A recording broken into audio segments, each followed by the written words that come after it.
नमस्कार, हर्ष न्यूज की तेज गति वाली बुलेटिन छत्तीसगढ़ रफ्तार में आपका स्वागत है। चलिए शुरू करते हैं क्षेत्रीय खबरों की तेज बुलेटिन छत्तीसगढ़ रफ्तार। छत्तीसगढ़ बंद के दौरान रायपुर के मैग्नेटो मॉल में जमकर हंगामा और तोड़फोड़ हुआ।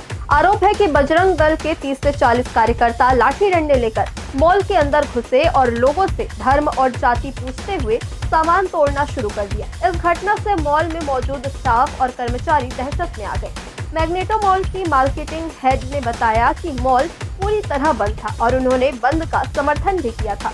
इसके बावजूद 50 से 100 लोग जबरदस्ती मॉल में घुस आए। उनके हाथों में लाठी, हॉकी स्टिक थे। वे कर्मचारियों और मौजूद लोगों से पूछ रहे थे कि आप हिंदू हो या फिर क्रिश्चियन, आपकी जाति क्या है। यहाँ तक कि आईडी कार्ड और बैच देखकर सवाल भी किए। रायपुर में डेयरी कर्मचारी ने अपने ही दोस्त को रॉड से वार कर मार डाला। शराब पीने के बाद ठंडा भजिया लाया है बोलकर मारपीट की। घसीट कर लात घूंसों से पीटा। मर्डर के बाद लाश के पास रोता रहा।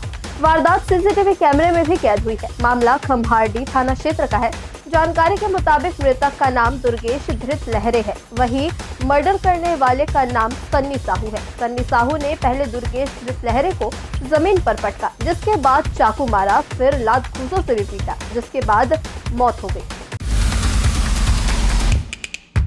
छत्तीसगढ़ के बिलासपुर में नशे में युवक और युवती ने देर रात सड़क पर जमकर हंगामा किया। युवती बीच सड़क पर युवक को थप्पड़ मारती रही। युवती और युवक 1 घंटे तक बीच सड़क पर ड्रामेबाजी करते रहे। युवती गाड़ी के सामने कूदकर जान देने की बात कहने लगी। इसी दौरान युवकों ने उनकी हरकतों को देखकर पुलिस को बुला लिया, लेकिन पुलिस ने उनके खिलाफ कोई कार्रवाई नहीं की। युवती के थप्पड़ मारने का वीडियो भी सामने आया है, जो सोशल मीडिया पर तेजी से वायरल हो रहा है। छत्तीसगढ़ के प्रवासी मजदूर राम नारायण को केरल में भीड़ ने 17 दिसंबर को बांग्लादेशी समझकर पीट कर मार डाला था, जिसे लेकर परिवार ने 25 लाख रुपए मुआवजा मांगा। केरल सरकार ने कैबिनेट मीटिंग में पीड़ित परिवार को 30 लाख रुपए आर्थिक मदद देने का फैसला किया है। इसके अलावा छत्तीसगढ़ सरकार ने 5 लाख रुपए मुआवजा देने की बात कही है। इस मामले में अब तक 7 लोगों को गिरफ्तार किया जा चुका है।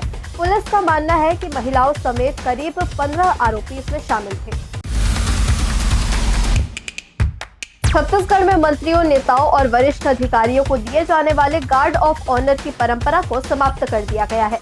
राज्य शासन ने संबंध में पूर्व में प्रचलित व्यवस्था में संशोधन करते हुए नई व्यवस्था लागू कर दी है। हालांकि गणतंत्र दिवस, स्वतंत्रता दिवस, शहीद पुलिस स्मृति दिवस, राष्ट्रीय एकता दिवस, राजकीय समारोह और पुलिस दीक्षांत समारोह में गार्ड ऑफ ऑनर की व्यवस्था पहले की तरह ही जारी रहेगी।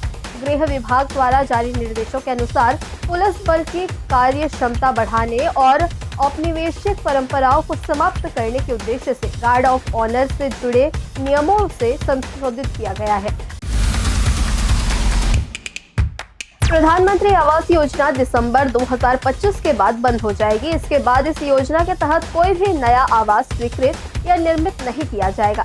वहीं जितने भी आवास के काम चल रहे थे उसे 6 दिन के भीतर यानी 31 दिसंबर तक हर हाल में पूरा करना होगा। इसके बाद अधूरे मकान के लिए केंद्र और राज्य सरकार द्वारा कोई भी राशि जारी नहीं की जाएगी। राज्य शासन ने प्रदेश के सभी नगरीय निकायों को स्पष्ट कहा है कि अधूरे काम मिशन मोड में पूरा करें और कोई भी नया काम शुरू न करें। अब आप देश के नेशनल हाईवे में पैसा लगाकर मुनाफा कमा सकेंगे। भारतीय राष्ट्रीय राजमार्ग प्राधिकरण की नई पहल राजमार्ग इंफ्रा इन्वेस्टमेंट ट्रस्ट को बाजार नियामक सेबी ने मंजूरी दे दी है। यह स्कीम आप लोगों को नेशनल हाईवे प्रोजेक्ट्स में इन्वेस्ट करने का मौका देगी, जहां रिटेल और घरेलू इन्वेस्टर्स सीधे हिस्सा ले सकेंगे। जिस तरह आप म्यूचुअल फंड में पैसा लगाते हैं, ठीक उसी तरह अब आप सड़कों में पैसा लगा पाएंगे और गाड़ियों से वसूले जाने वाले टोल टैक्स की कमाई में आपको हिस्सा मिलेगा। सोने चांदी के दाम 24 दिसंबर को लगातार तीसरे दिन ऑल टाइम हाई पर रहे। India Boolean and jewellers association के अनुसार सोना 344 रुपए बढ़कर 1,36,627 रुपए प्रति 10 ग्राम हो गया है। इससे पहले मंगलवार को ये 1,36,283 रुपए पर था। वहीं 1 किलो चांदी की कीमत 7,983 रुपए बढ़कर 2,18,983 रुपए प्रति किलो के ऑल टाइम हाई पर पहुंच गई है। कल इसकी कीमत 2,11,000 20 रुपए प्रति किलो। 10 दिन में चांदी 30,703 रुपए महंगी हुई है। 11 दिसंबर को इसकी कीमत 1,88,281 रुपए प्रति किलो थी। प्रदेश के कई हिस्सों में शीतलहर की स्थिति बनी हुई है। मौसम विभाग के मुताबिक दुर्ग संभाग के कुछ इलाकों में पिछले 24 घंटों के दौरान शीतलहर चली है। विभाग ने चेतावनी जारी की है कि अगले 3 दिनों तक उत्तर और मध्य छत्तीसगढ़ के जिलों में 1-2 पॉकेट में शीतलहर चलने की संभावना है। वहीं अगले 3 दिनों तक प्रदेश के न्यूनतम तापमान में 1 से 2 डिग्री सेल्सियस की और गिरावट आ सकती है।